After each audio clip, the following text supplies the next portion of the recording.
Every single thing we'll try to cover that you need to know about PMP in a quick summary. We'll not go into depth, not go into details. But one thing I can tell you, every single thing that we are gonna cover in this program, if you know that by heart, you will be able to get those things done. You will be able to get PMP done in the minimum possible time. This is an extension to my master. The most important thing to understand is what is project. What is project? Project is a temporary endeavor.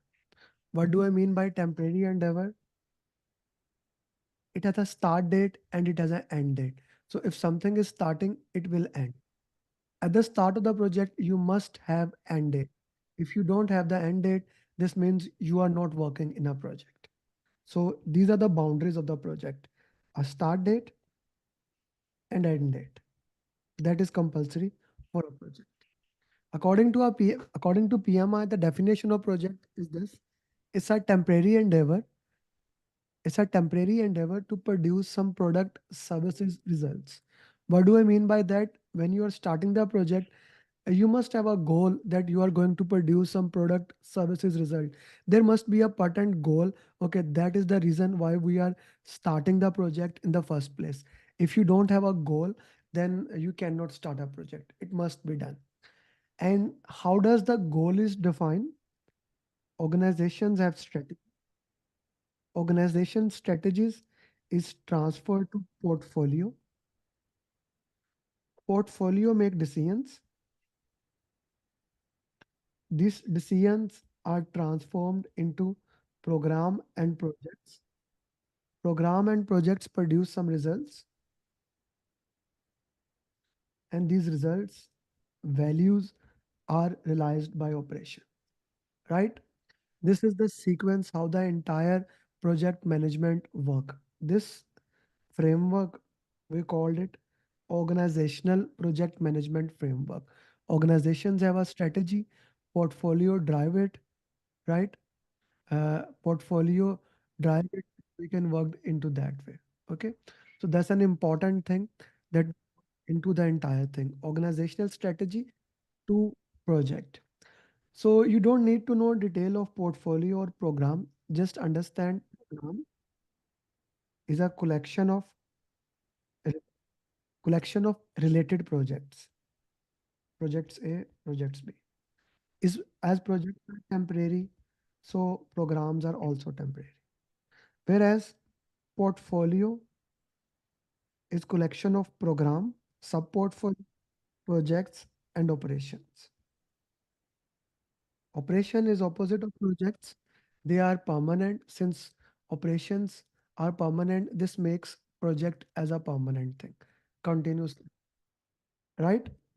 So the organizational strategy that we are going to cover, the you see, every organization has their own strategy, right? Every organization has their own strategy. So we look at what strategy we are going to cover. They defined it. The strategy is mostly to increase the business value. Business value consists of two things: tangible,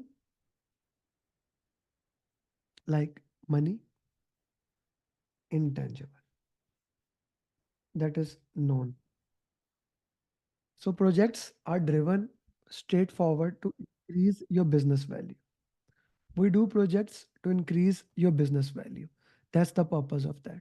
Two plans we use for projects to increase the business value. Business case, it measure directly money part, benefit to cost. Intangible, like brand, it is measured by benefit plan. So these two things, tangible uh, business case and intangible benefit management, both use to identify the value, to measure it, and to look into that way. A very important thing, the project move in this direction. You have a need assessment, you do business documents, and then the project starts. Initiate, planning, execution, monitoring and control, and closing. These activities, these activities, them as pre-project activity. These are project activities and then operation. The entire thing is called as product lifecycle. This part is called project lifecycle. Two business documents that we use are business case and benefit management plan. Both of these documents are important. Both of these documents are critical to make in the project. Business case, benefit management plan. These are the pre-project activities, means things that happen before the project, right? Things that happen before the project. Okay. Then initiation, planning, execution, monitoring and control, and closing. This is the entire thing where the project happen. The document, the document that actually start the project is called project chart.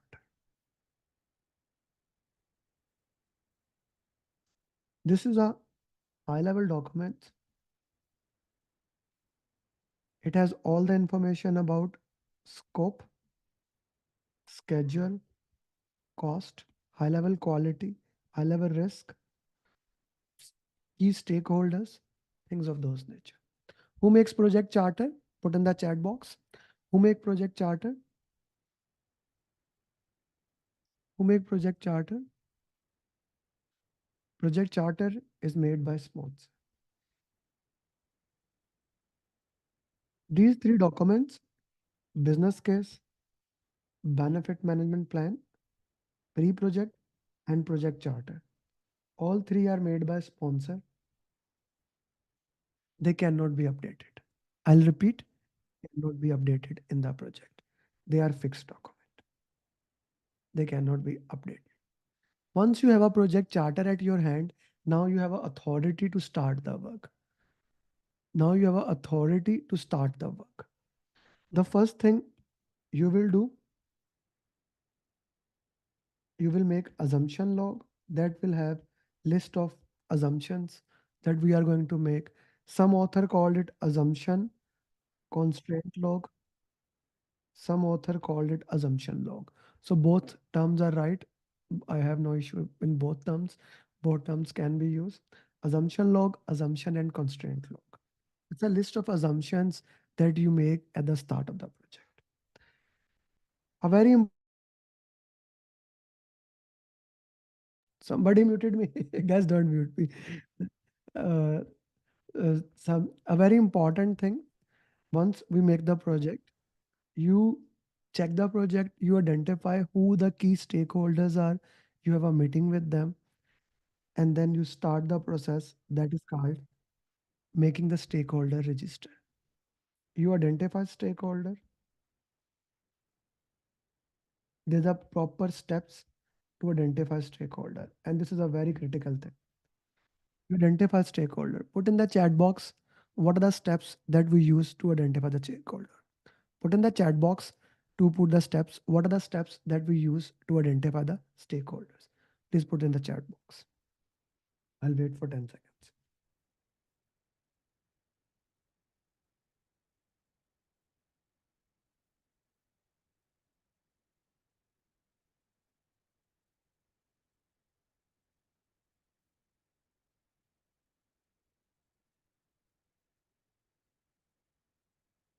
What are the steps that we use to identify the stakeholder? Put in the chat box. Those people who are watching at YouTube or LinkedIn, I would recommend come to Zoom. Okay. So if we look at the steps, okay. Yeah. Thank you, Kapil. Thank you, everyone. Siva Prasad. Okay. We step number one, we go to sponsor. We ask the sponsor who the key stakeholders are. We use technique of focus group, that is asking the key stakeholders Who else the stakeholders can be? We can use workshops to identify who the key stakeholders are.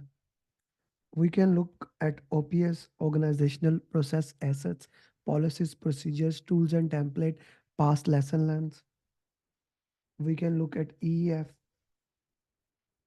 EEF, I like to use the acronym of PASTEL.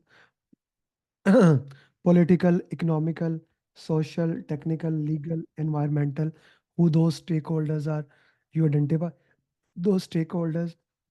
Now, the most important thing is to identify the stakeholders. Once you have identified all the stakeholders, and it's a continuous process, it happens throughout the project. You identify the stakeholder, you categorize them. Upward stakeholders, downward stakeholder. Upward mean who you are going to report, downward who is reporting to you, sideward stakeholder, and of course, internal, external stakeholder. So we have categorized the stakeholders into this way. Then a very important tool we use, we analyze them and prioritize them. One of the key tool that we use for this process is power interest graph. We'll see who has high power, high interest, low power, low interest, high power, low interest, low power, high interest. Those people who have high power, high interest, we will manage them closely. We'll manage them closely, keep them near to our heart. Those people who have high power, but they are not much interested, will keep them satisfied. Those people who have no power, but they are highly interested, will keep them informed. For those people who have no power, no interest, we'll just put them into watch list to review them after some time, right? We want to make sure we review them after certain time so that they are on track. Okay. So this power interest matrix is one of the most important tool that you will be using to understand where does your stakeholder actually lie. Okay. So you have used the power interest matrix. You can also use stakeholder cube, that is power interest and the third domain, right? Third domain can be anything. It's a 3D model, stakeholder cube, or you can use salience model, power, urgency, and legitimacy. A PMP exam is more focused on 2D models, not on 3D model. Program management exams and other things, they are more focused on these 3D models. So 2D model is more than enough. If you understand this, this will be more than enough for a PMP exam. And this is very important where each stakeholder lies, what those stakeholders are saying, how those stakeholders can imply things of those nature are critical for a PMP exam. So now we discussed it here that the project is need this is pre-project, this is project activity. Three things happens in initiation: project charter, assumption log, and we have made the stakeholder register. That's it. Nothing else happen in initiation. Nothing else. Now we will go to the planning. Project management plan is made in here. It has 18 plans in it that we need to do. Whatever the question, guys, you have, Shurjil, I see you have some questions. We'll answer your question at the end of the sessions, right? First, I want to complete the entire PMP. This is a quick session. I want to summarize the entire PMP in next 2 hours. So we will cover into that. Okay. So now we'll make whatever your question is, put in the chat box, and those students who knows the answer, they can reply them there. So project charter, assumption log, stakeholder register, that is made in initiation. In we'll make project management plan. The first plan in planning, I will be making stakeholder engagement plan. Stakeholder engagement plan is all about the strategies that you required to engage the stakeholder. What are the strategies I'm going to use to engage the stakeholder? That is the key of the stakeholder engagement plan. Okay. The tool that is a part of the stakeholder engagement plan, I'm going to use, I'm going to look what is the current stage of my stakeholder. Is he unaware? Is he resistant? Is he neutral? Is he sportive? Or is he leading? What is the current engagement level of my stakeholder? It's an important tool. Pay special attention. Currently, where does my stakeholder fall? What is his current engagement level? If he does not know me, I need to do something. I need to do something to make sure that he's engaged. If he's resistant, I need to do something. So this tool that is a part of the stakeholder plan, it will have all the important stakeholders with their current engagement and our desired engagement. And how we want to, this is the, sorry, current engagement and what do we desire? What do the project desire currently? We'll put it there and all the strategies that are required to the change the current into the desired engagement that will become the part of stakeholder. One more time. Stakeholder engagement plan has list of strategies that will change that will change current engagement into our desired engagement. That's it. Nothing more. So once your stakeholder plan is made, okay, we'll send it to sponsor or change control board. The change control board will approve your stakeholder engagement plan, and that's it. Once the stakeholder plan is done, is approved, you cannot add anything to it, right? Initiation, planning, execution, monitoring, control, and closing. Here, the stakeholder engagement plan is made, it's approved. In execution, you will implement that plan. There is no thinking about is the stakeholder right or not. Whatever the strategies you have agreed, whatever the strategies you have agreed here, you are going to implement those strategies here. That's it. Straightforward. We are going to implement those strategies in execution. In monitoring and control, the purpose of monitoring and control is very straightforward. We will do variance analysis. What do I mean by variance analysis? I'm gonna see plan, is my plan working or not working? Plan versus actual. Where does I fall? And if plan needs to be updated, I will raise change request. That change request will help to improve my plan. That change request will help to update my plan. This change request will update my plan. That is everything you need to know about the stakeholder topic. I'll repeat one more time for everybody. Initiation, planning, execution, monitoring, control, and closing. These are the five process group. In initiation, once the charter was made, you start identifying stakeholder. Once you identify the stakeholder, you analyze them using upward, downward, sideward. Then you prioritize them using power interest matrix. Once you prioritize them, here you make stakeholder engagement plan, which has a tool, stakeholder engagement matrix. We check the current engagement and desired engagement. You look out the engagement level of all the stakeholders. You make the strategies how we are going to engage all these stakeholders there. Then you implement those strategies there. In monitoring and control, if we need to change any stakeholder engagement strategy, we basically change those strategies and worked into it by raising change request, and we do variance analysis. Nothing in the closing domain happen for the stakeholder topic. That's all you need to know about the stakeholder topic. This way, I'll go through. So communication. Communication is one of the most important thing, the job of the project manager. He needs to understand the communication requirements of the stakeholders. What does they need? How do we communicate with them? He need to understand uh, the level of information, the language we are going to use, the confidentiality of this information. So I like to say the communication is 4R. Right information, right information at right time to right people to have right impact, right? 4R of communication, right information at right. right time to right people to have right impact.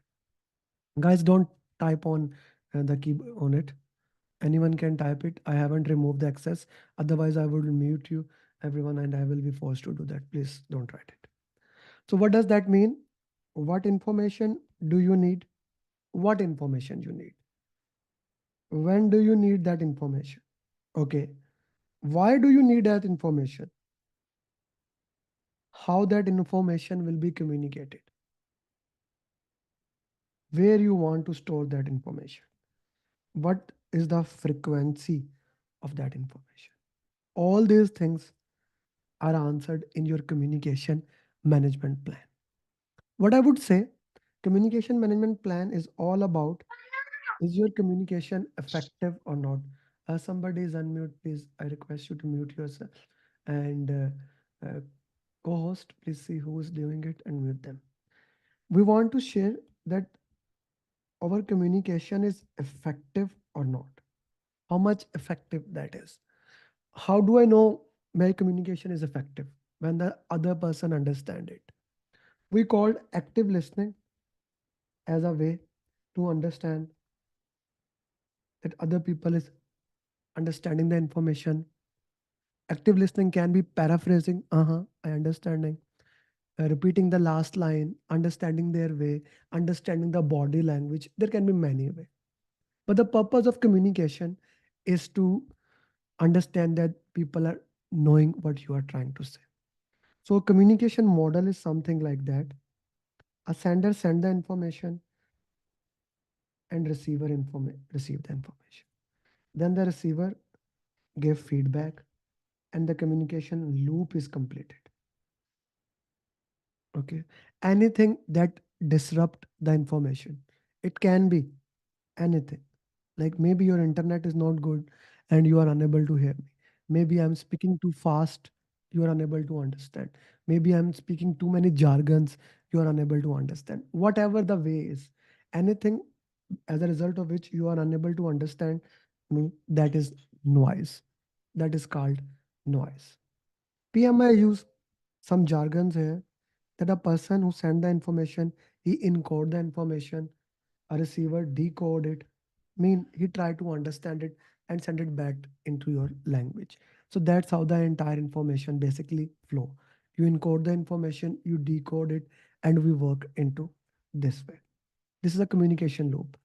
Your communication can be written, formal, informal, verbal. Now it can be audio, video,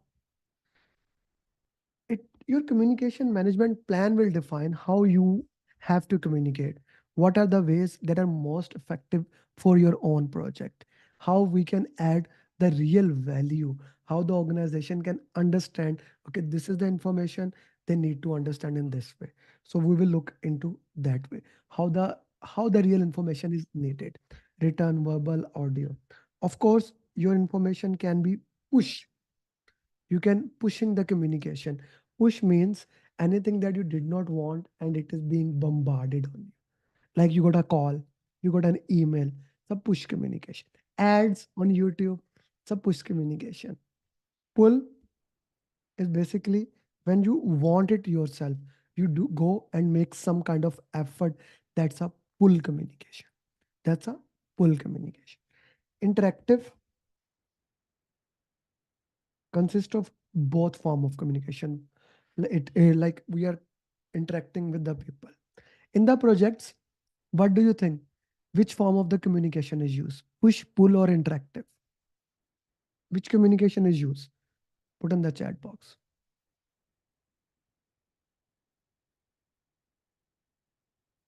All no, it's all form of information is used, Asim Saab. Push, pull, all the form of information. Announcement is uh, push information. Okay, all form of communication is used. Okay. So we identify the requirement, we look into that, we understand the political awareness, like where does the power actually ride? We need to know the cultural awareness. How does the culture says? And a very important thing, is your team virtual or is your team physical? When we are trying to identify their communication requirement, we need to understand, are we physical or are we virtual? And depending upon the physical or the virtual, we will communicate accordingly. You see, virtual, like right now, we are virtual team. So it has its benefit. If I wanted to conduct this session physical in New York, right, USA, not every one of you can come. It will be a lot. Even if I conduct in Dubai, not everyone can come. Why don't you put in the chat box, where are you right now? In which city, in which country are you right now? Let's see. In which country are you right now? Put in the chat box.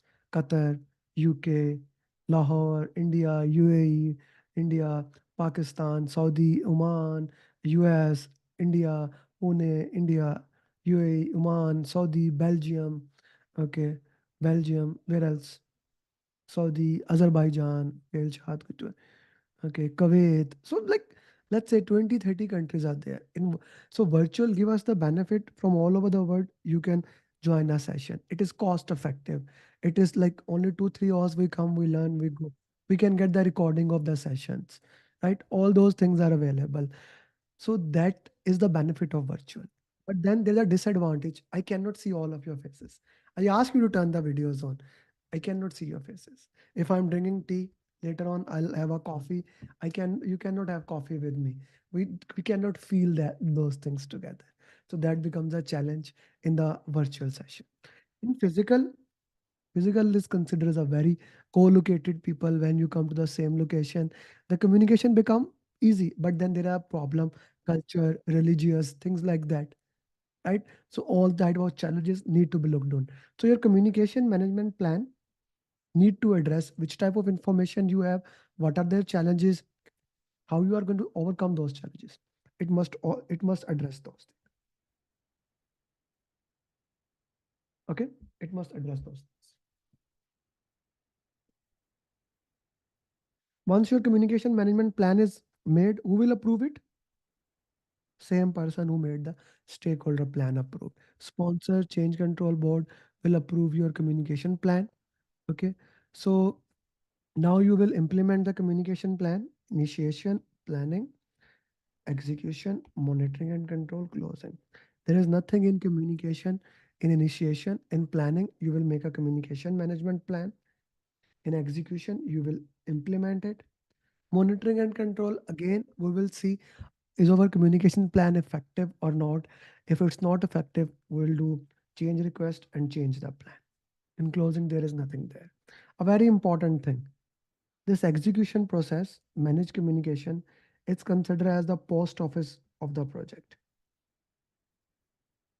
What do I mean by the post office? All the communication in the project is done through managed communication. All the communication in the project is done to the managed communication process. Uh, we get work performance data, which is a low level information. It is, it's like deliverables are what work is being done, low level information. Okay, level 0. It goes to all department, scope, schedule, cost, quality. Every department with their plan make work performance information their own. I'll explain this in another way also. Just be with me. All the work performance information goes to project manager. He combines them and make a work performance report, a comprehensive report that later will be shared to all the people according to communication plan. So consider it for work performance data. So COVID is process that is shared in the managed communication process. We shared with the managed communication process so that people can understand, they can look into that, how we can get those things. So this is all about communication. We have covered stakeholder as of now. We have covered communication. Now we are going to cover team. These three topics, stakeholder, communication, team, this is 42% of your exam. Plus agile part is there, 42% of your real exam. Okay, 42% of your real exam. So let's go to the team. For team, we have a resource management plan. And when we talk about resource, there are four type of resources. manpower, machinery, money, and material. We are going to talk only manpower. Okay? Only manpower. Your resource management plan is going to tell you how you are going to acquire the resources, how you are going to develop the resources, how you are going to manage the resources, acquire, develop, manage, how you are going to control the resources, and that is release. So that is the every single thing that we are going to cover in next 10 to 15 minutes for the resource management plan. How you are going to acquire the resources. Let's dive deep into that, how you are going to acquire the resources. First thing, when we are talking about human resources, when we are talking about team members, we need to know what skills are needed for the project, right? First thing first, we need to know what skills are needed. If we don't even know what skills are needed, how I'm going to hire somebody? It makes sense or not? I need to know what skills are needed.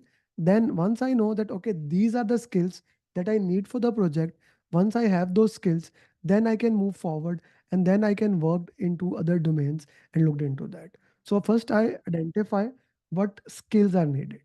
Okay. And then of course, skills levels are needed. If I need a driver, do I need a truck driver or do I need a car driver or do I need a trailer driver or a crane driver? What skills are needed? If you need a developer, which language you need? What experts you need? You identify the skills level of the project. Once this is done, then you start hiring. Now again, we need to consider we want to get virtual resources or physical resources.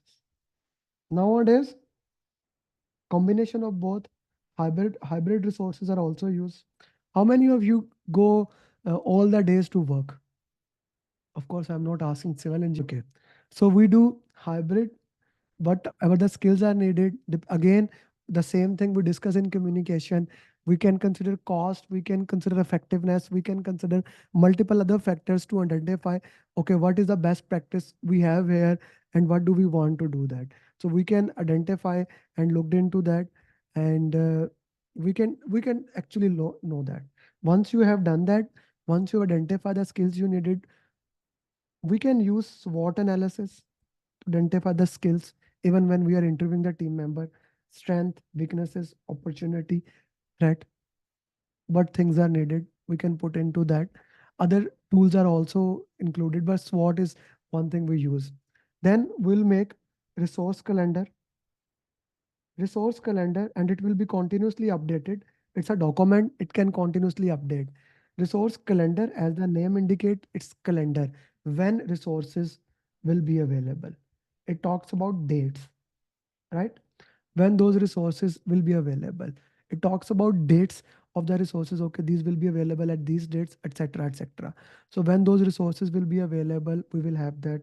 Then we can use RACI chart. RACI stands for responsible. Guys, put in the chat box: responsible, accountable, consult, inform. So it will show if this is a task, who is responsible, who is accountable to do that, whom to consult, whom to inform. Somebody can be responsible for doing that. It's his job to complete it. But somebody else is accountable to and consult. Maybe you have to ask somebody, inform. So RACI chart will make. And we also have a subset of RACI that instead of going into depth of that, we just want to know who is responsible. So okay, RAM, responsibility assignment matrix. This guy or this girl is responsible to handle this thing. So that's a RAM for you. Responsibility assignment matrix. RAM will make. So we have discussed so far resource management plan. We have discussed resource calendar, RAM, how these documents helpful. Now let's say the team is coming. So I'm going to explain this using Tuckman ladder. Here dates. Today is 14.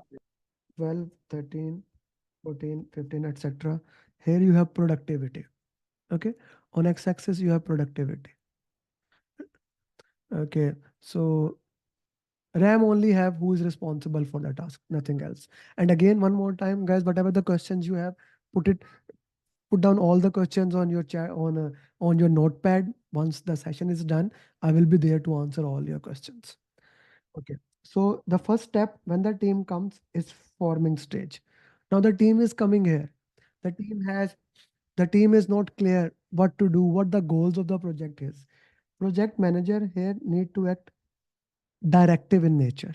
You need to direct them, give them direction. Okay, more of an autocratic nature.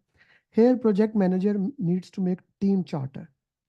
Team charter can also be called as a working agreement, social contract, different name PMI use for it. The purpose of the team charter is to identify what are the ground rules that they are going to follow, the basic rules and regulations. For example, I set the ground rules when we started the session that please mute yourself and turn your videos on. Then we set that ground rules that try to interact. We said that respect each everyone. These are the ground rules. It also define what is the vision for the project, what values we are going to have. If we want to take decision, how we are going to make decision. For example, I ask you one method. Okay, so shall I go with agile or not? How we are going to make decision? So that is written in the team charter. If a conflict happen, how the conflict is going to handle. Initially, project manager make the team charter, but as we progress, as the team gets better and better, then the team should make the team charter because it's a team charter. It is continuously updated. So now initially it was forming stage. Now team starts to say, okay, I know better. Every team member say, I know better things how to do. So we get into a storming phase. It was forming, now it's storming. We will do coaching here. Here we will do coaching of team members, right? You see, now the conflict happens among the team members. I need to use the skills of active listening, which we just discussed. Listen to the people, what the people are saying. Try to understand the context, what things they are thinking. Try to understand them. Active listening. Plus, we need to use emotional intelligence, EQ. Now, emotional intelligence consists of five things. Put in the chat box. What are those five things that we consider in the emotional intelligence? There are five things in the emotional intelligence that we cover. What are those five things that we covered in the emotional intelligence? Put in the chat box what are the five things we want to know in motion.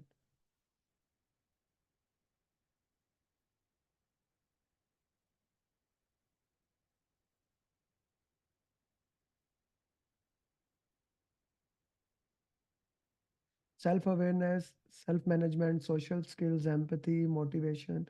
Yeah. So five things that we need to look into that. The first one is self-awareness. When we talk about emotional intelligence, first thing is know yourself, self-awareness. Like understand yourself.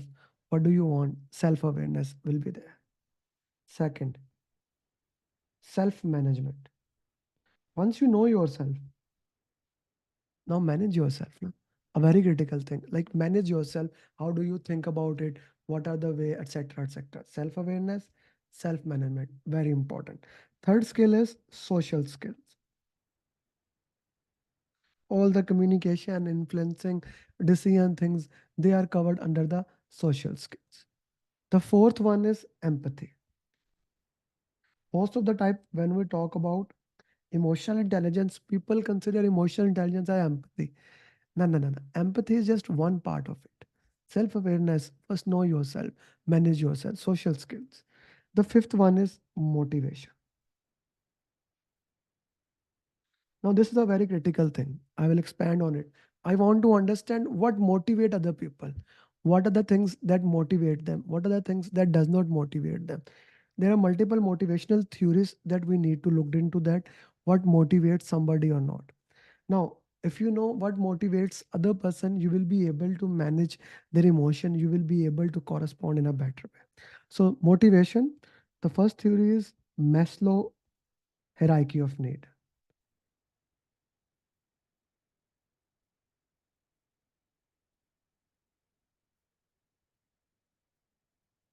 Abraham Maslow said that unless your lower needs are not satisfied, we will not move towards the higher needs.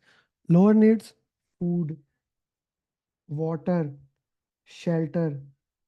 Unless these needs are not satisfied, I will not go for self awareness. I will not go for other great things, right? So once my basic needs are fulfilled, then I will move for the next thing. For example, no matter how good I am teaching, how motivated you are to learn, but move towards the next thing, right?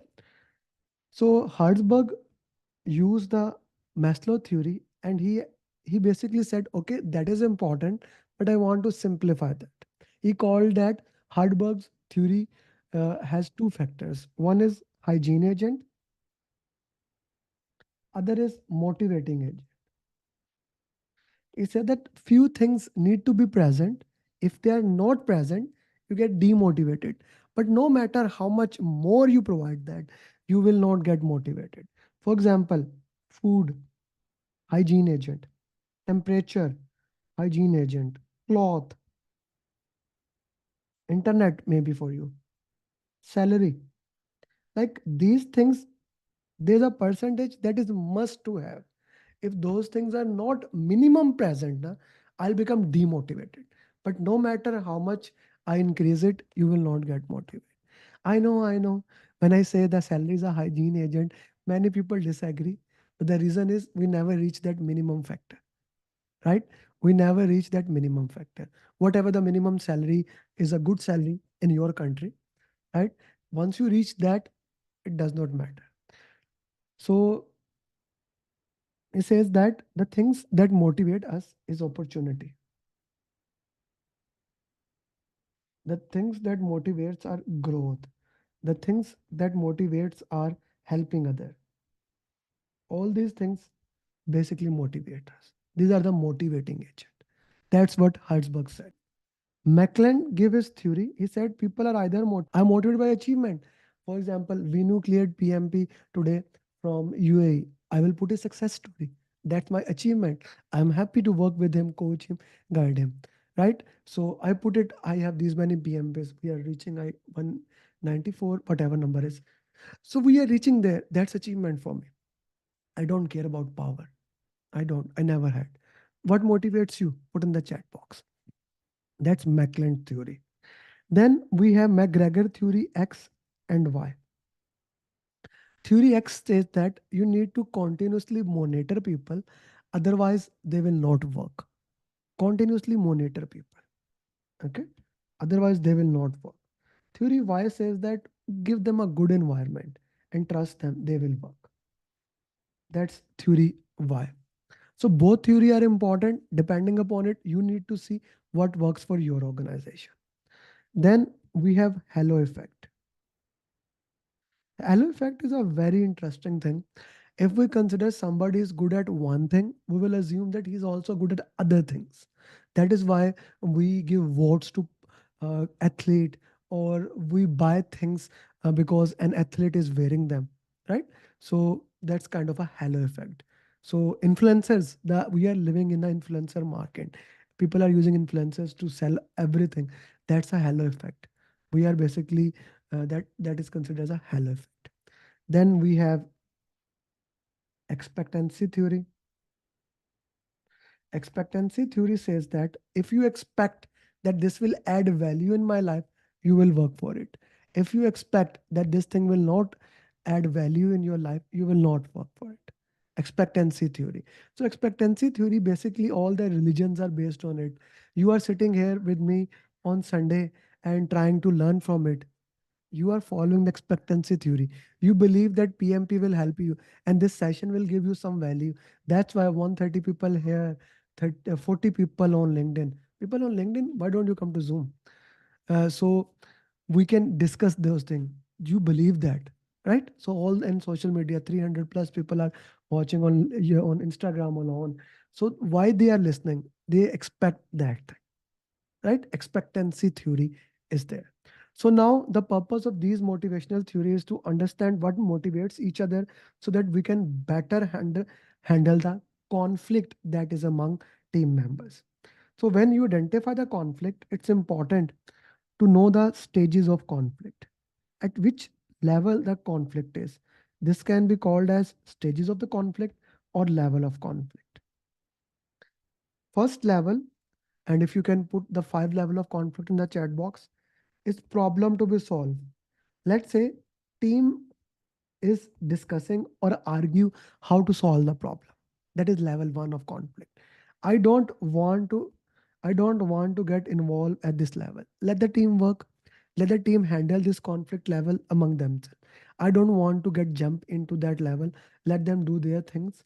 That is level 1 of the conflict. Level 2, now instead of problem, they start having conflict with each other. This is disagreement. This is disagreement, level 2. Okay. Now I'm having a disagreement among the team members. Level 2 of conflict. Contest. Here, I don't care about the problem. Here, I say that I need to win, you need to lose. Win, lose. We got it there. Level 4 of conflict is crusade, also known as fight or flight. Here, we get a group thinking. Here, it was individual thinking. Here, we get group thinking. You people have always done this thing. You people have always done this thing. The fifth one is world war. This is also called as not retackable solution. The solution has gone out of our way. We cannot handle this solution anymore. World war. If you are at level 5 conflict, just separate the team member. Let it cool down. Not all conflict can be handled. Separate them, let it cool down. It's kind of a situation where people are getting physical. Here, use diplomacy to break down the group thinking. The group thinking is very dangerous for the team. We don't want it. Here, we set the vision why we even started here. Here, we want to tell them it's not about you, it's about the problem. So let's solve them. So once we have de-escalated the issue, so this is the way we need to look into that. We will discuss some conflict management strategies. The thing is that you identify the conflict, you see level of the conflict, you choose which technique you are going to use.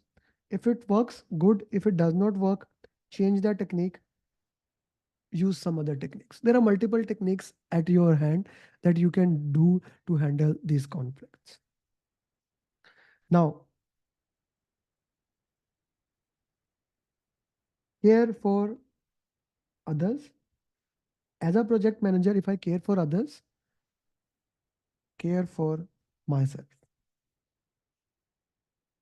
If I care for others as well as I care for myself, I will go for a win-win situation. If I don't care for anybody, I will go for a lose-lose situation. If I care more for other and less for me, problem solving. We want to solve the problem solving. We can collaborate, even confront. Here in this region, we are basically sitting and trying to identify the best possible solution that is best for both parties, not just for one parties, that is best for both parties, that we are trying to get a win-win situation for every single person. Here, I don't care about anyone. I'm just gonna avoid the conflict or withdraw. Very important thing. I'm not even discussing the conflict, maybe just passively documenting the conflict, nothing more.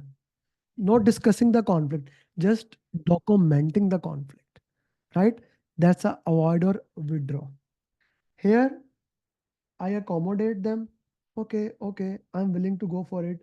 We especially do for when we care a lot for the other people, we accommodate them. Or sometime we are busy at something else, we'll say, let's smooth this thing. Let's discuss this issue to a better time, to later on. Here I'm gonna say my way or highway, force or direct. We also have a in-between technique, compromise. Compromise is more of a lose-lose situation in which both parties have to give up something. It's more of a lose-lose situation. Okay, but it's better than avoid and withdraw. As a project manager, As a project manager, you need to basically move from here. Okay, why can't yeah, I don't want it. As a project manager, you need to basically move from compromise and get it done in the proper way. Okay, sorry for that. Here, avoid, withdraw, and move from here. Right? Get the best situation. Whatever the techniques you use, it all comes down to, are you able to solve the conflict or not? If you are able to solve the conflict, you move to the next stage, and that is norming. In the norming stage, now we understand the habits of each other, why they do that, and team is starting to look like a team, not well solution. So here he need to support them, mentor them, listen to them, understand them. Okay. And finally, if everything goes according to the plan, we reach the performing stage. We reach the performing stage here. What are you doing, man? Here, this is delegation. Here you will delegate it. Forming, storming, norming, performing. And finally, when the team is done, we leave the team. So this is what you need to know about the entire, or is your scope variable? Is your is your delivery single go, or is your delivery multiple go? How we are going to have the delivery for the project. Okay. So if I divide it into this, when you have a fixed scope and you want single delivery, predictive project, that predictive project. Example, bridge. I don't want bridge into parts. I want the entire bridge in one go, right? If you want to have a fixed scope, but only multiples, we have an incremental delivery for it. Incremental delivery for it. And we have an example with the incremental delivery. We have an example of movie series, e-series, movies, and all e-learnings. All these are examples of incremental delivery, right? We have incremental delivery. When your scope can change, but we want delivery in one go, this is iterative life cycle. Prototypes are made in that way. Prototypes are made in that way, iterative life cycle. When anything can change, when you're and you want delivery in parts, we use agile life cycles. Agile life cycle. Example is software. So yesterday I bought two new iPhones because I have to call it like small one. I already had the 15 Pro Max. I opened the iPhone, and as soon as I opened the iPhone, it immediately said to me, uh, please update the system. So it's continuously being updated. And I'm sure same thing happened to your phone or whatever you do. So agile is incremental delivery as well as things can change. But this is not the end of story. We are also have the combination of agile and predictive. That is called a hybrid. And all the projects in the world, in one way or another, they are basically hybrid in nature. We make the hybrid project. We looked into that, what those projects are, and we worked into that way. These, since this is a fixed thing, we called it as traditional waterfall or plan driven. Since here something is changing, we called it change driven, adaptive, change driven, adaptive, and what else the name? So far, change driven, adaptive, and this is plan driven, waterfall, traditional. Okay. Now let's go to the major thing about AHI. Okay. So scope can be fixed, scope can be variable. Delivery as a single go delivery, as a multiple deliveries. That was x-axis and that was y-axis for which I divided that entire life cycle in your project. Agile is more of a mindset. And the agile mindset is basically based on four values of, if you know those four values, please put in the chat box. Agile is based on four values of agile. The agile values are basically, we want to give value to the customer. Customer collaboration over contract negotiation. This value says that contract is important. We are not saying that contract not important. Contracts are important, but collaborating with the customer, working with the customer is more important as compared to uh, contract. Respond to a change over following a plan. So one of the critical concept of agile is minimum viable product.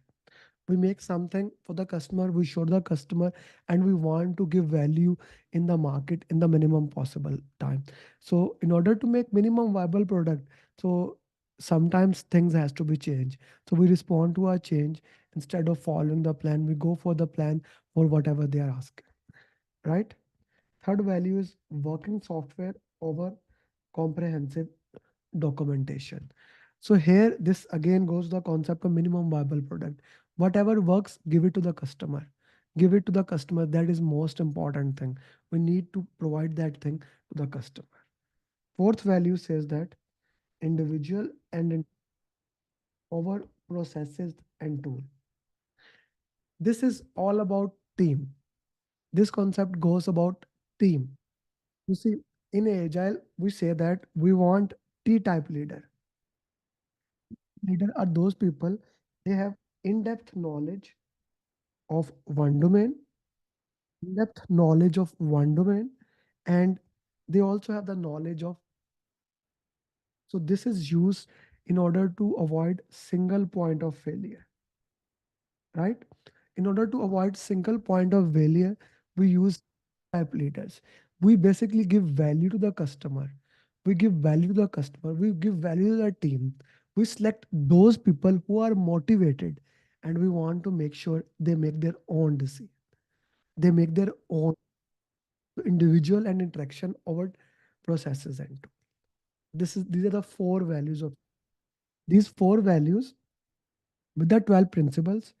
You don't need to remember 12 principles. Just understand the principle in this, that you want incremental delivery. We continuously focus on the quality. We do Pareto, which is 20-80 principle. We look at what are the most important thing, prioritize them. We use Pareto. We look at, okay, this is the important thing. We worked with them, right? We continuously, we have retrospective to continuously get ourselves better. These are some of the principles. You need to, four values is actually the only thing in Agile or in the entire PMP. I'll ask you to remember that you need to know four values. Once you know the four principle is the next step. Now we have multiple Agile methodologies: Scrum, Kanban, XP, feature driven development, Lean. Nine is 60 to 70% questions to four values and 12 principles. 60 to 70% question. But understanding Scrum can help you if any other questions come. So Scrum is kind of a project management framework. It has three roles. Okay. Product owner. He's the voice of, he's the part of your team, but he's the voice of customer. Scrum master, your agile project manager, your servant leader. And then team, your T-type leaders, they decide that. So what is valuable right now? Value mean what, which thing you should be working. Product owner defines that. How much time it will take to complete that thing means effort, which is also called as story point in Agile. Team will tell how much story point or how much effort it will take. And Scrum Master is a grease that works in between both things. Product owner, team, if there's a conflict, he makes sure that Scrum methodologies are being properly followed. Right? Product owner, Scrum master, team, these are the people that will be working along the entire way. So what happens? Let me tell you the entire story. Product owner, he goes to master, he goes to sponsor and all the key stakeholder, customer, and collect user stories. User stories are nothing but requirements in Agile. He collect requirements from them and put all the requirements in a document that is called product backlog. That document is called product backlog. Once you have collected all the requirement with the team, he goes back and asks them, can you prioritize them? The sponsor using Moscow technique. What are the most important should, could, would likely to have, or 100 points, or even Pareto, whatever you use, your choice. Just prioritize what is the most valuable requirement for you. And then team look at the same user stories and they see which risky user stories. So we get user stories by high value, high risk, high value, medium risk, high value, low risk, medium value, high risk, and value is the most important thing, and then we get it. So this is called your list of all the requirement prioritized by value and risk. Value and risk. Once your product backlog is ready, the team does sprint zero. In sprint zero, sprint is basically in agile, we call it sprint has a duration of 1 to 4 weeks. What is the duration of sprint? Put in the chat box. What is the duration of sprint? Sprint duration is 1 to 4 weeks. Normally it is more of a normally screen duration is my screen is not visible. Okay, on LinkedIn. Sorry for that. LinkedIn people, I'll make the screen visible now. Okay. So 1 to 4 weeks in Scrum. Okay. So we do sprint zero in Scrum, right? Sprint is 1 to 4 week duration in sprint zero. We basically do two things. One, we do architectural spike. We do architectural spike where basically we do proof of concept. Is it even possible to complete that thing or not? Is it even possible to complete that thing or not? That is architectural spike. Secondly, we'll do risk spike. We will do risk spike. Okay. A proof of concept, is it possible or not? And secondly, we do risk spike. Like we'll check each user story, what their risks are. So now we know that this product is possible and we have looked at that. Team will have a meeting, the first sprint planning meeting. Let's say the first sprint is there. We'll have a first sprint planning meeting. We'll decide the length of the sprint. Let's say the length of a sprint is decided 2 weeks. The entire project is divided into two weeks. And let's say you decide release consists of 4 months, 3 months, whatever you decided. So you get release and sprint there. The first meeting will be sprint planning meeting. Here, the team will look at the product backlog and they will make sprint backlog, the subset of product backlog. And we will see, depending upon how much work the team says we can do this much work, the amount of work team can do in one sprint, or amount of work, the number of story points in one sprint is called velocity of the sprint. It's called velocity of the sprint. Okay. The questions you have, I see some questions are in the chat box. Please write down your question answers and we will do the session. All the question I will answer you later. Okay. So we have sprint backlog, that is a prioritized work we are going to do in this part and sprint. The work we are going to do in this sprint, it's sprint backlog. We will we get sprint goal. Now we start working on the sprint goal.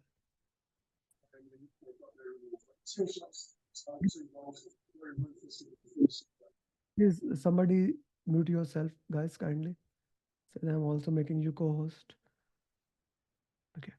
So we have a sprint goal. In sprint planning, from product backlog, we make a sprint goal.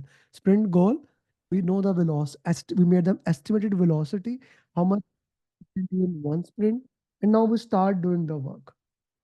We decided sprint is 2 weeks. We will have daily stand up. We will discuss three questions. What will be the three questions? It will be 15-minute, same time, same location. Put the question in the chat box, guys. The three questions will be what you have done, what you are going to do today. Is there any impediment, roadblocks, things like that? Information radiators.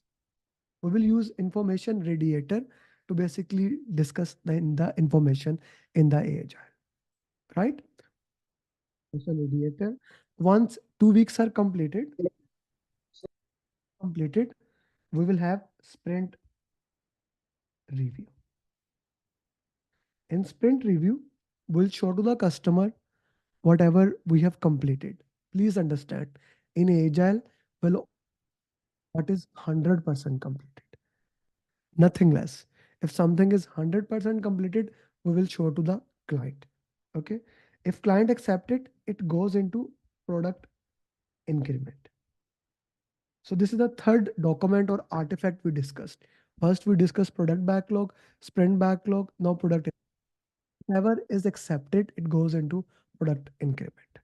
Whatever is rejected, it goes back into product backlog. Rejected, it goes back to sprint review. Consists of two parts actually. This is the demos part. The second part is grooming. Here, since client is there, add more user story and we will reprioritize the product backlog. Reprioritize the product backlog for the next sprint. That is called grooming of the product backlog. Grooming of the product backlog. Once your sprint review is done, we will do sprint retrospective, which is a lesson learned meeting. Try to identify the lessons that can be used for the next step. It is 5 steps. Set the stage, gather data, generate insight, decide what to do, and close. Set the stage, gather data, generate insight, decide what to do, close the retrospective.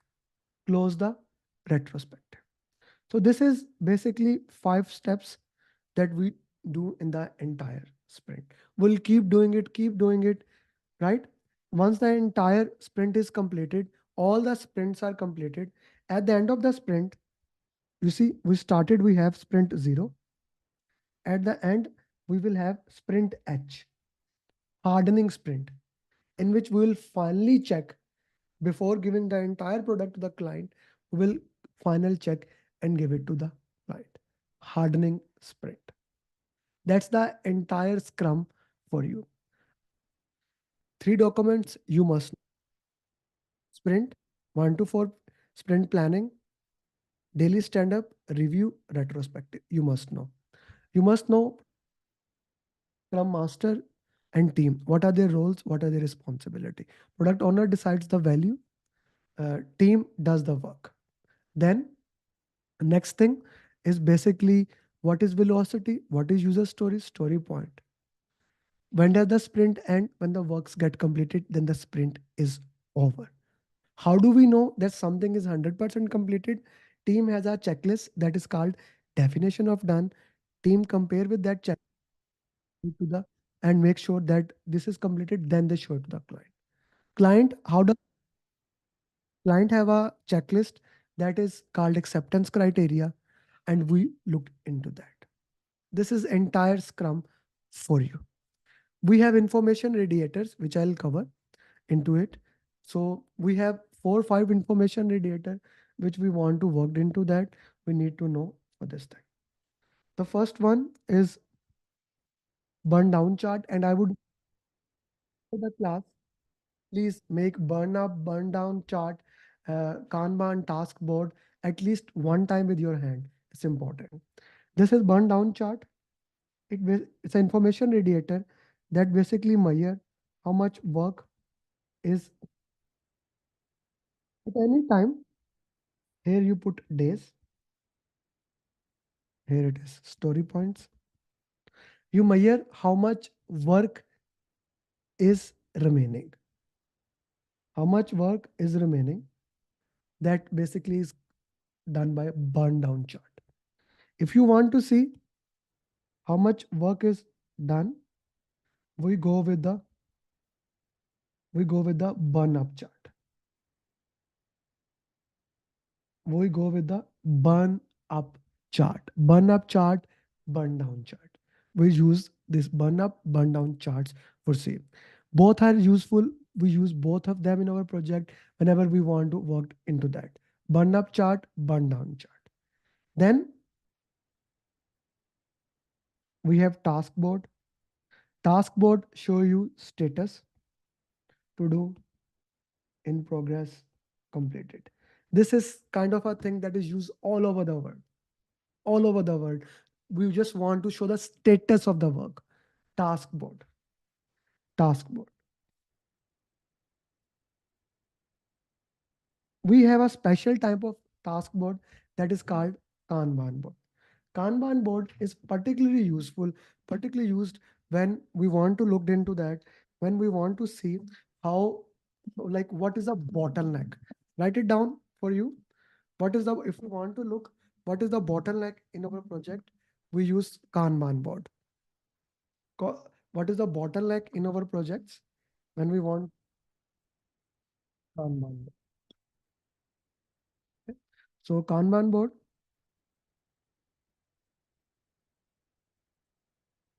to do, in progress, testing, completed. So we put work in progress limit in here. How much work we can do? Okay, let's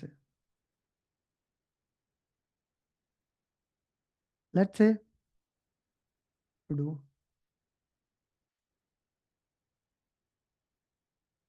identify where do we have bottleneck here. Put in the, you can get such type of question in your exam. Where is the bottleneck? Put in the chat box. Where is the bottleneck and why?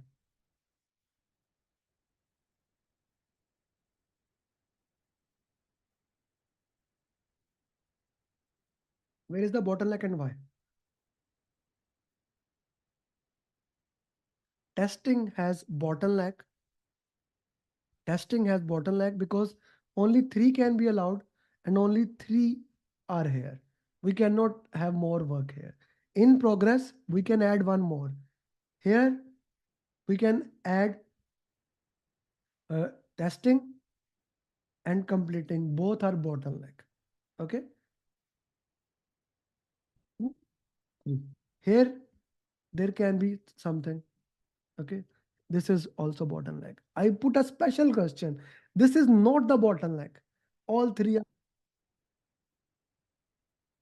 right. Normally you will get question where 1 is bottleneck. Here I give you 3 bottleneck. 1 is not a bottleneck. One more time. One more question. Now I just put one bottleneck. You get confused.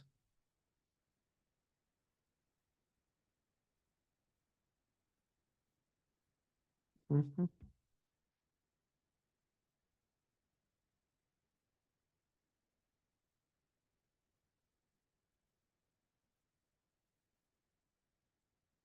Okay. Sorry about my drawing. To do, in progress, testing completed. Here the bottom, here it is 8.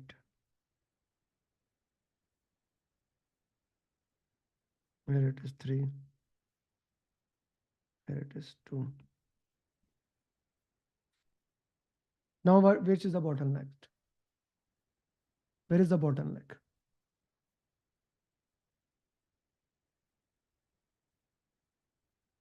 Okay. Thank you very much. So this is Kanban board. Lean also uses Kanban board to define value stream map as well as lead time and cycle. Lead time is time it was requested till time it got completed. This is called lead time. Time it was requested till the time it got completed is called lead time. Cycle time was time you started working, and that is cycle time. Some organization measure lead time like when you requested and when it got completed. Like Amazon basically I'm reading Amazon's article nowadays. It measures lead time when a customer requested and when it McDonald's measure both lead time and cycle time, and both are important. Yes, Kanban is just in time. Yes, 100%. So this everything you need quality and procurement. Oh, you see, need assessment, business document, initiation, planning, execution, monitoring, control, closing. This is your project. Okay. This is operation. I will try to collect the requirement of the product. The requirements of the product. I will automatically have the requirements of the automatically have the requirements for the project. In order to collect the product requirement, I have requirement management plan. I have requirement management plan that will tell me how to collect the requirement. What are the techniques that we use for stakeholders? Like we went to the sponsor, we did focus group, we did workshops, all those techniques that I use to identify to identify what are the key requirements. Once you have identified all the, you will put all the requirements into requirement traceability matrix. Requirement is a matrix that has all the requirement, who gave it, what is the purpose, the link of the requirement, things of those nature. Till end, it will have the link of all the requirements. And have every single, just like requirement traceability matrix, we will also have another document, requirement documentation. Requirement documentation will basically classify the requirement, which are known for stakeholder requirement, solution requirement, and things of those nature. We will classify all the requirements in the requirement. Requirement traceability has requirement traceability has every single thing of that. Okay. Guys, my voice is breaking. Somebody is saying requirement traceability has everything, requirement documentation, classifications of the requirements, classification of the scope management plan. What I will do, I will put the filter, what is in the scope and what is out of the scope. Okay. Scope management plan. I'll put what is in the scope and what is out the scope. Okay. So we get project scope statement here. Okay. Percent hygiene factor. Okay. So what we have done, we have put the scope filter here, the scope management plan, right? We put the scope filter here. Now, what is in the scope will be defined by this thing. If something is not in the scope, it is not in the scope. Either you are in the scope or it is outside the scope. So now, once we have project scope statement, we will make WBS. WBS is work breakdown structure. How you basically divide the entire work into smaller, manageable parts, right? That is WBS. Now, this high level part of the WBS is called control account. This smallest part is called a work package. In between, we can have planning package. Let's number this WBS.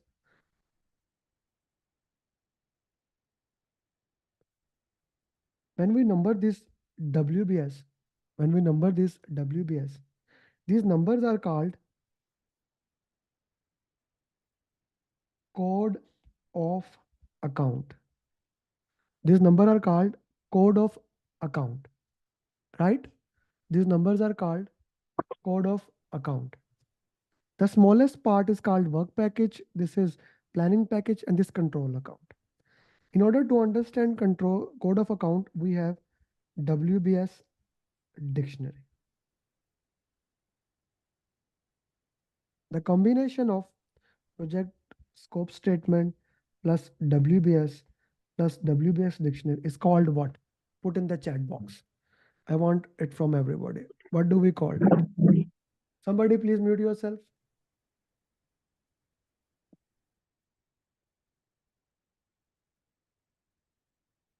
Please put, please kindly mute yourself. G. This is called scope baseline. This is called scope baseline.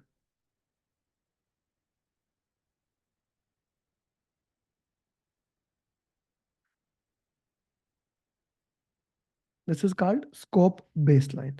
Now the scope is baseline. This is the scope of your project. If you want to complete anything in the project, it must be there. If it's not there, it's not there. You get the scope baseline.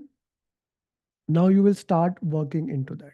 Please note, you cannot add anything in the scope baseline without going through proper change control procedure.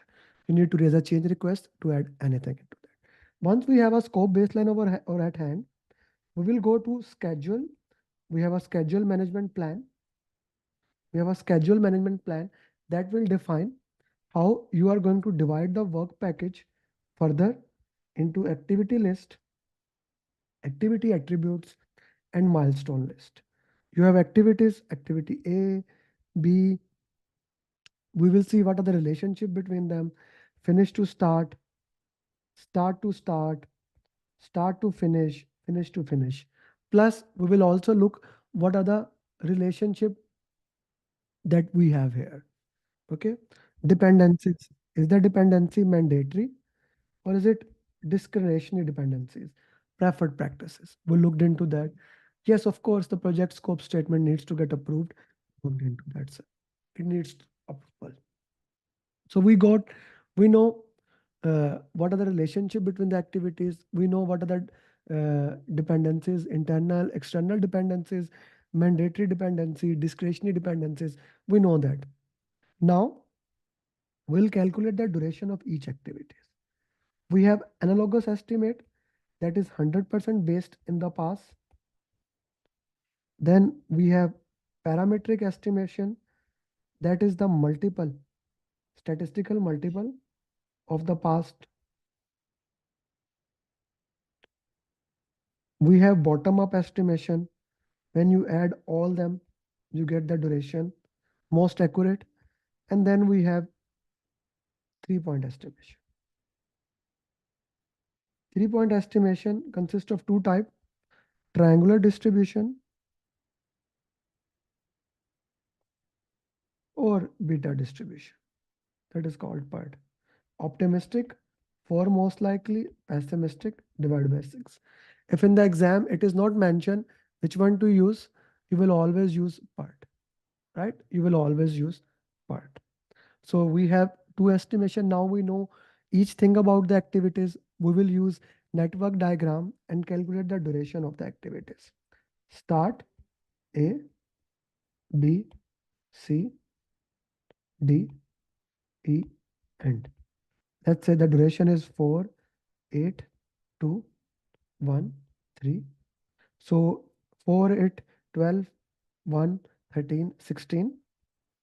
And the low one, 6, 10, A, B, D, E. This A, C, D, E is 10. So this The longest path is called critical path. The longest path in the project is called critical path. This is the duration of the real project. This is the duration of your project. Whatever the duration is, this becomes the real duration of your project. Now, the difference between critical path and non-critical path is called float. In exam, you are not going to get a question to calculate critical path. You just need to know what critical path is and how to calculate. That is more than enough. So we get a critical path here. Now, as soon as you have a critical path, you may have to decrease your schedule. In order to decrease the schedule, we have schedule compression techniques, crashing, and fast tracking. We have crashing and fast tracking. Crashing is basically you add resources. Fast tracking is basically you make activities parallel. In crashing, when you add resources, your cost can go up. Here, basically rework and risk increases. If money is not a problem, crashing is preferred. If money is not the problem, we prefer crashing over fast tracking. Okay. Then if the resources are critical and we want to resource optimization technique,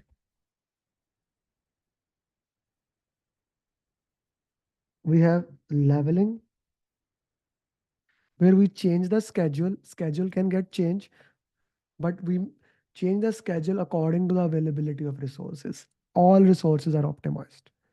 Here, smoothing, we say that we are not going to change the schedule baseline, but we try to handle the resources by crashing or fast tracking, but we don't change the baseline. This is what you need to know about scheduling. We have scope baseline, we have schedule baseline. Now we need cost baseline. For cost baseline, we'll go with the cost management plan. We'll go with the cost management plan.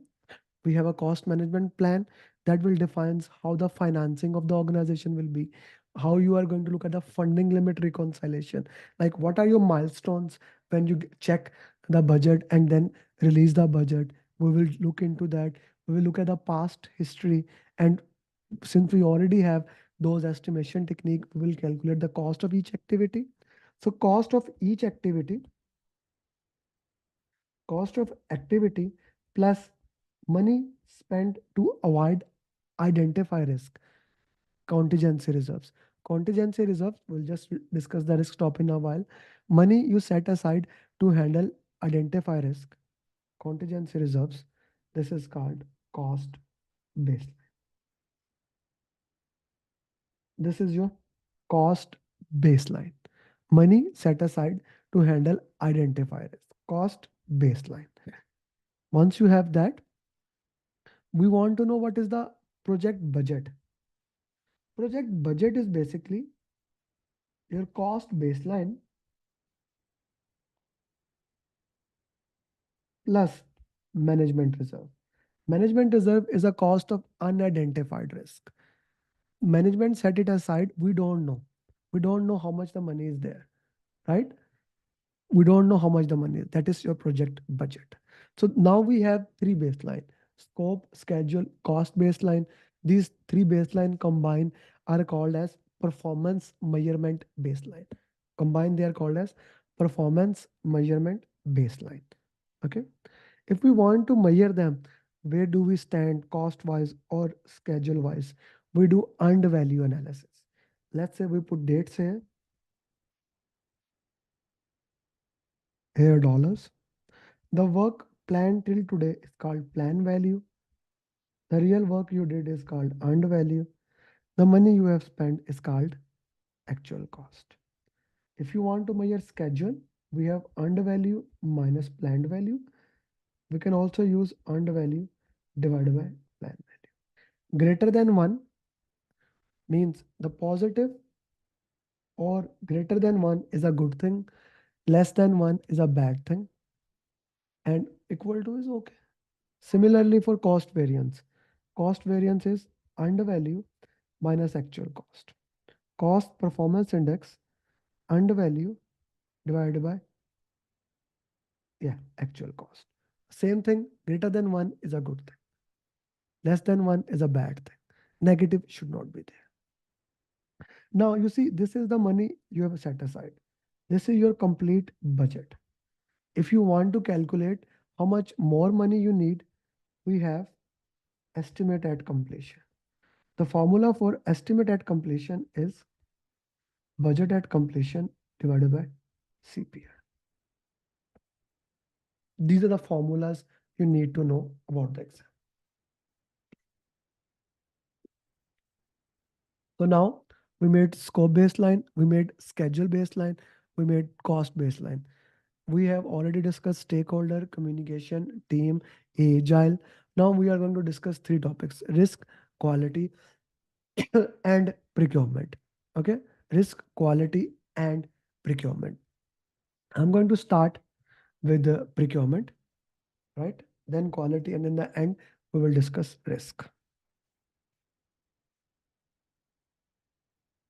Procurement. So plan, manage. First, we plan procurement, then conduct procurement, and finally control procurement. In plan, the first step is we need to do make or buy analysis. Why do we even need that? Why do we even need that pattern thing? What is the purpose of that? We do the make or buy analysis. That is step one. Why do we even need that? Make or buy analysis. Step one, right? Make or buy analysis. Then we decide source selection criteria. From which source we want, what is our selection criteria, what is the purpose of that, why we want to go to a pattern sources and not the other sources. We make source selection criteria. Once we have decided, okay, this will be the source, then we see, is our scope fixed? If our scope is fixed, we have three contract: firm fixed price, where everything is fixed, the risk is on seller; fixed price incentive fee. Here we say scope is fixed, but we say seller, if you can give early, we'll make payment to you. Or the contract that is used for long term, economic price adjustment. Fixed price, economic price adjustment, that is used for multi years contract. In all these three, scope is fixed. Here everything is fixed. Here we give them some incentive. This is used with the dollar inflation, things like that. If your scope is variable, then we use cost plus fixed fee. Like whatever cost is, you will pay him fixed fee plus the reimburse will reimburse the cost of the material. We also have cost plus incentive fee and cost plus award fee. Incentive is written in the contract. If it is written, they have to do it, and if they don't do, it can suffer both way. Like if it is written they will do, we'll pay them extra fees. If we don't do, it is challengeable in the court. Award fee is more like a tip. It's more like a tip. If you don't do, there is no problem into that. Then we have a subscription model, time and material contract. Time and material contract is pay as you use, right? It is used all over the world. Prepaid SIMs, subscription model, Netflix, renting a movie, renting a car. It's a time and material contract. These are type of the contract. We choose what do we need, how much we need, when do we need. Once we have all these things, right? Once we have all these things, we will go to the procurement statement of work. We'll write down a procurement statement of work. Procurement statement of work will have every single thing that you need in the project. How much we need, when do we need, what are the details, etc., etc., etc. Every single thing will be the part of a procurement statement of work. Once you have written it, you have made the procurement plan and strategy. You will advertise this. You will advertise this. Those people who are qualified seller in execution You will have a bidder conference with them. Bidder conference is that you sit aside, you explain the requirement, you answer their questions. If there is a problem, you discuss with them.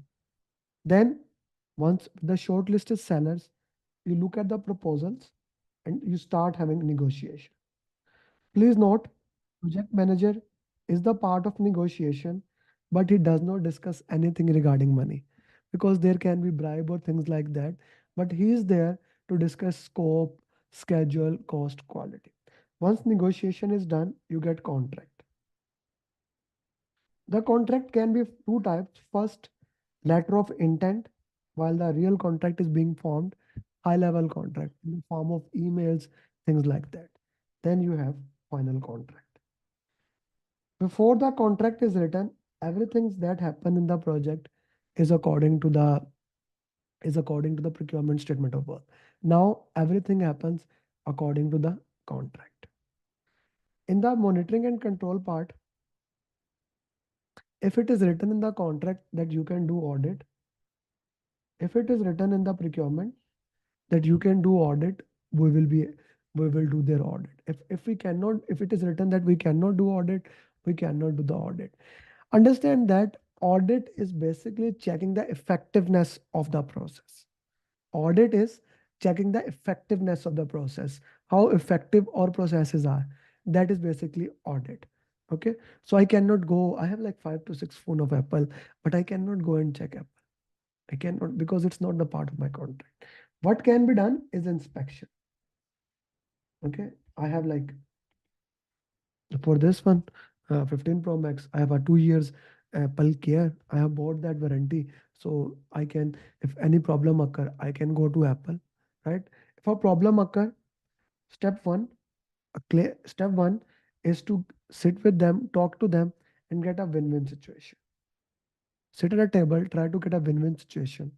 If we are unable to get, try to do what is written in the contract.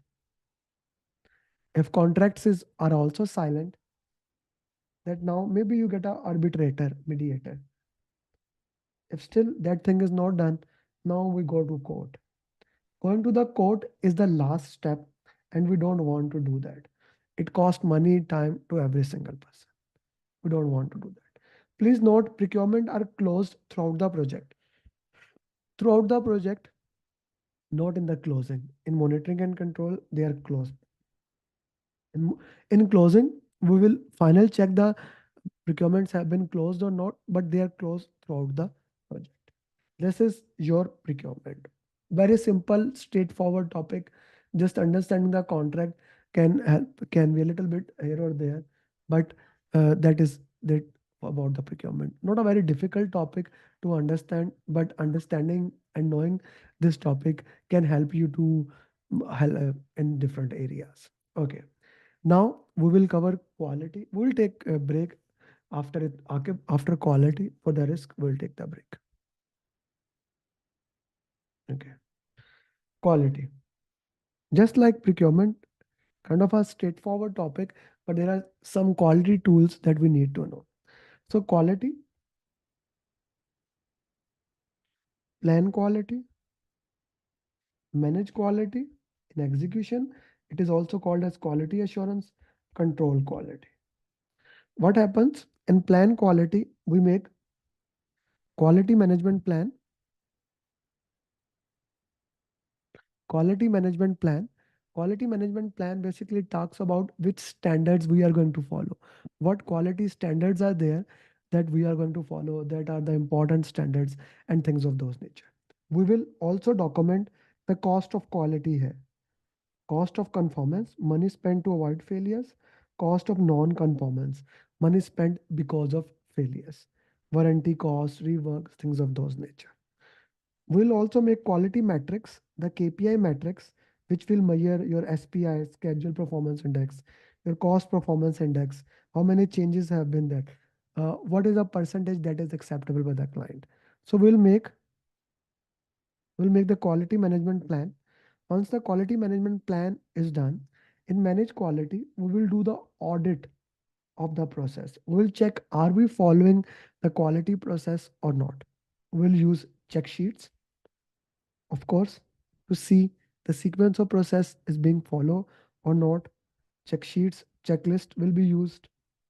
We'll use control chart to see whether the process is within the control limit or it goes out of the control limit. If any point goes out of the control limit, we need to investigate it using fishbone diagram, root cause analysis, cause and effect. Why? Like why this problem went out of the way. If anything goes out of the way, we need to investigate it using fishbone diagram into that way. One of the way while you are working, uh, we also do sampling. Sampling is basically we go and check the process. Does does it uh, value according to our quality process or not? Right? In manage quality, we make sure we are following the right process. In control quality, when your deliverable is made, here the team inspect it. Of course, using all the quality tools. Here, quality tools are used in both way. If deliverable is according to quality standard, if deliverable is according to quality standard, we call it verified deliverable. Verified deliverable. If it is according to qualities, if it's not, it is rejected. We need to rework on it. Okay. Then this variable deliverable goes to validate scope process. We just discussed scope, in which client checks the deliverable according to scope baseline. And if they accept the deliverable, it is called validated or accepted, verified deliverable, validated and acceptable deliverable. Okay. So verification is basically internal checking. Validation is client checking. Clear? Put in the chat box yes or no, guys. I want to know, are you sleeping or not? 105 people are here. So I want to check, are you sleeping or not? Okay. So we discussed some tools here: check sheet, checklist, control chart, fishbone diagram, that is root cause, sampling. We also use scatter diagram, that is a co-relationship diagram. Identify the relationship between two variables. It identifies the relationship between two variables. If I change X, will have it impact on Y or not? And then we use Pareto chart to identify the most important, what are the most important 20/80 principle? What are the most important thing to work on to it? So if I say that when you are, what is risk? Risk is any uncertain thing that has yet not happened. You identify the risk before happening it and you make a plan for it. That is the entire risk management. We have four documents in the risk topic: risk management plan,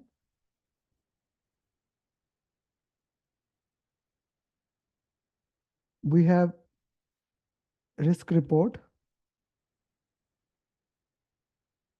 we have, guys, message in your groups that the class has started so that people can join, and we are covering this topic. Issue log, and then we have risk register. Risk management plan basically talks about how the risk process will be occurring. It does not have any risk as per se in it. It talks about how the risk process will be occurring throughout the project, which what will be the definition of probability and impact, how risk will be handled in the process. It defines your risk tolerance of the organization, how much organization risk can be take, what is the threshold of the organization. Is your organization risk seeker, averse, neutral? It will talk about those things. Very critical part. It does not have any risk in it. It just define the process, how the audit will happen, things of those nature. Risk report is your summary report of risk review meeting. Every weekly, bi-weekly, monthly, depending upon when you have that, you will have a risk review meeting. In risk review meeting, we will discuss, okay, these are the things we need to work on, etc., etc. All those things All those things basically will be in the risk report. Risk exposure, what has happened till the previous risk meeting, what risk you can see in future. Risk. Okay, risk by itself is probability into impact. Anything you identify before happening, before happening, and you make a plan for it. If it follows these two things, you identify before happening, right? Two things. In order for something to be risk, it should follow two parts. You identify it before happening, you identify that thing before happening, and you make a plan for it. If that is the case, it goes into risk register. If something happened, or you did not have a plan for it, it goes into issue log. It goes into issue log. Issues are problem. Either you did not identify or you don't have a plan for it. It goes into issue log. Once you identify the issue, it put in the issue log. You do the root cause analysis, like why it was not identified it, and if needed, you raise a change request to handle that issue. If needed, you raise a change request to handle that patent issue. Once the change request is approved, you implement it, and then you update your issue log, right? This is the sequence of the issue log. If the issue occur, if something occur, you don't have a plan for it, put in the issue log, do the root cause analysis, why it was not identified before it, you raise a change request to handle it, and then you update the plan. Risk register. The same sequence we use to identify stakeholder, the same sequence we use to identify requirement, like ask interviews, asking sponsor, focus group, workshop, documents, OPAs, EF, SWOT analysis, every single thing, your past asset, whatever you can use, you will use to identify the risk, and you will put all the risk in the risk register. Once you have put the risk into risk register, we need to prioritize. To prioritize the risk, we have two processes. Qualitative risk assessment, where we'll say, let's say probability is very low, low, medium, high, very high. This can be 1, 2, 3, 4, 5. And impact similarly 1, 2, 3, 4, 5. We define the probability. This will be defined in the risk management plan, right? So risk is probability into impact. 1, 2, 3, 4, 5. 1, 2, 3, 4, 5. This matrix is actually made in your risk management plan, so you don't have to make it yourself.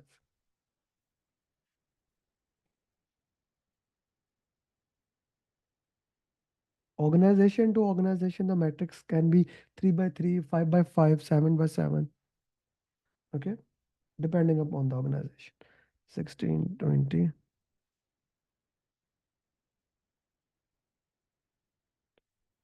5, 10, 15, 20, 25. All those things will be there. Okay. Now you take all the risk. You have a meeting. You rank the risk. Let's say there are thousands of risks.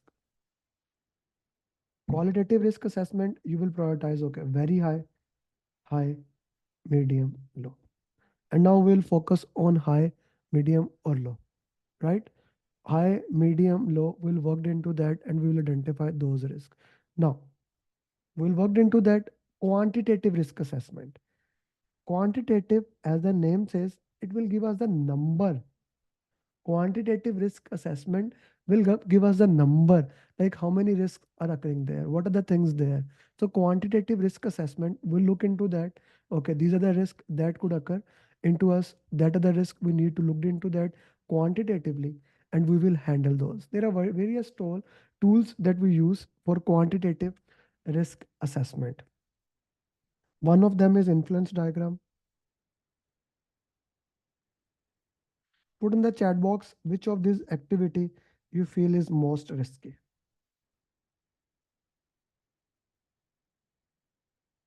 Which activity is most risky? Put in the chat box which activity do you think is most risky? F.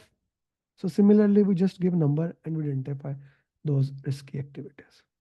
We can also use influence diagram to identify how one impact can have positive or negative impact onto that. Influence diagram, or also known as tornado diagram. Influence or tornado diagram can be used for this purpose. Once we have used that, we can actually use simulation, Monte Carlo simulation, to see what is the probability of achieving something, achieving within time or achieving within budget. Monte Carlo analysis or budget will be used. I am moving through these tools and technique quickly. Right? If anyone is not clear, we can discuss it once I'm done with this topic. Uh, Guys, you don't need to remember these tools and techniques. You just need to understand what's their purpose is there. Okay. Sensitivity analysis is tornado diagram, this one. So Monte Carlo analysis of probability distribution you can use, or we can also use expected monetary value. Risk into probability into impact. We just calculate the risk, how much risk is there. Let's say if the probability of something is 50% and the risk is a negative risk of $400, what will be expected monetary value? 400 multiplied by zero point 0.5 minus $200. That is your expected monetary value. So now we have ranked the risk. What we have done, we made risk management plan. Then we identify risk, put them into risk register. Then we prioritize them qualitatively. Now, quantitatively, we have prioritized the risk. Now I will put response for those risks. Since risk is probability into impact, negative risk, and positive risk. First, we will have proactive response. Proactive response is basically when we take action even before the risk occurs. Avoid, when I make the probability or impact zero. That risk never happen. Change the plan. Don't do that thing. It is avoiding the risk.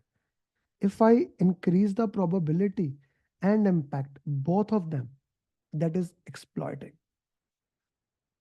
If I cannot avoid the risk, I mitigate it, decrease the probability or impact.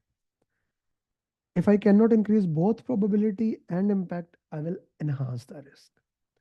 We can transfer the risk by buying insurance, or in positive, we share the risk. If risk goes beyond our tolerance, we escalate the risk.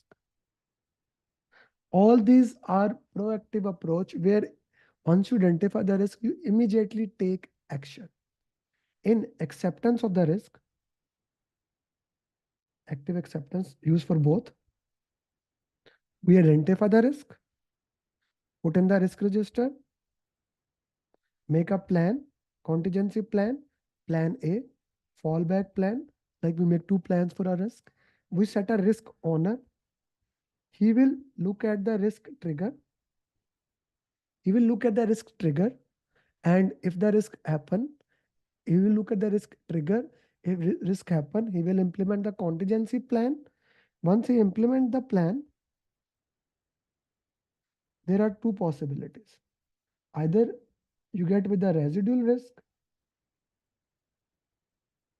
the small risk that is accepted. For example, I had the tea, I tried to drink all, still some tea is left. That is accepted. Okay, residual risk. The other is secondary risk. Because of the primary response, another risk is identified. You put it into the risk register. So one more time, risk management plan, then identify the risk, then prioritize it qualitatively, quantitatively, then we make the response. For the risk responses that we accepted the risk, we implement the response, we review it and looked into that. If I mapped it into the processes, initiation, planning, execution, monitoring and control, and closing. In planning, you make risk management plan, you identify risk in the risk register, you rank them, prioritize them, make plan there. You implement the risk response in execution. In monitoring and control, you do risk review meeting where risk reports are generated, right? In monitoring and control, you review that new risk are identified, we go back there and put it into that. So that's the entire planning, execution, monitoring, and control. One process that is called integration is basically once you have all the plans, name all the plans that you remember that are part of the project management plan: scope, schedule, cost, quality, risk, procurement, scope baseline, schedule baseline, cost baseline. All the plans, once you have identified all the plans, you combine all the plans. In addition to that, if you want to make any changes in the plan, you make a change management plan, how the changes will be handled. Right? How the changes handled in Agile, we already discussed. All the changes go to the product owner. He put them into the product backlog. He prioritized those changes by high value, high risk, and that's it. But in predictive, if the change come, the change goes to project manager in the change log. He does the impact analysis, how this impact scope, schedule, cost, quality, customer satisfaction, and then he gave the change to the change control. If the change control board approve the change, we implement the change, communicate it, and rebalance the project. That's change management plan. If something is changing the deliverable, we have a configuration management plan. That's all about this monitoring and control. Then finally, we have, once the project deliverable is accepted, we have, let's say, now there are two scenarios. Either your deliverable are accepted, either your deliverable are accepted or your deliverables are rejected. Okay. So let's say two ways, whatever the ways, deliverables, project is, let's say project is cancelled. It can be too risky. The money was the, you did not have the money. It's not valuable. Whatever is it, project is cancelled, or deliverables, project is completed. Deliverables are accepted. It is completed. In both cases, next step is you go to sponsor, go to sponsor. Once you give approval, start closing the project. Both ways. Start closing the project, close all procurement, whatever you can. If some procurement is open, that's not your problem. Start writing final report. You start writing final report. Guys, just for your information, I will share these document where I am writing to you in a while after that. Start writing final report. Start check benefit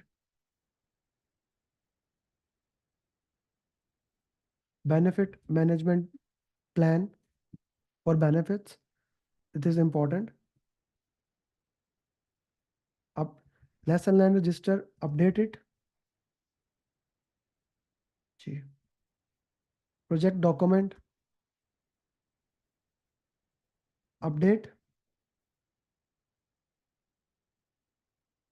and archive. Lesson learned register put into the lesson learned repository. Both lesson learned repository and project document becomes part of OPA.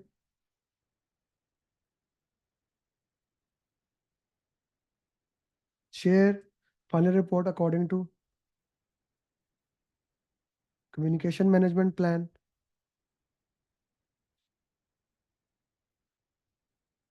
Release the team. Celebrate your success. This is how you close the project. And that's, ladies and gentlemen, your entire